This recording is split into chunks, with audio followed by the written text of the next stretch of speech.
Une incroyable découverte. L'historien et journaliste Alain Moreau n'en revient toujours pas. Il y a 6 mois, le spéléologue Jean-Michel Génervin lui ouvre la porte d'un véritable trésor du patrimoine sartois, l'ancienne carrière de tuffeau d'Écomois.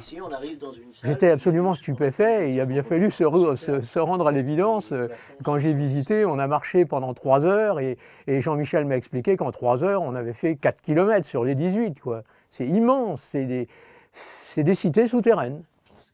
Ici et là, sur les murs, les traces des anciens carriers, des tableaux sur lesquels les travailleurs tenaient leur compte.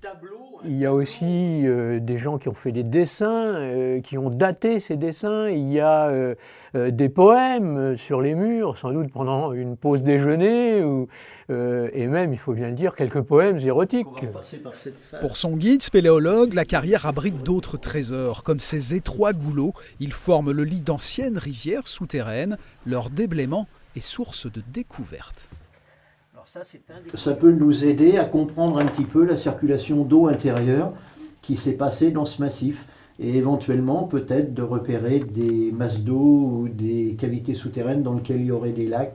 Seuls habitants, les chauves-souris. Elles hibernent à une température constante de 12 degrés, température idéale pour transformer les lieux en champignonnières. Ce fut le cas au début du XXe siècle. Ici, la trace d'un effondrement ayant stoppé net la production. Témoin de la panique, les sacs de champignons abandonnés dans la galerie. 4 siècles d'histoire dorment ainsi dans la plus impressionnante des carrières sartoises.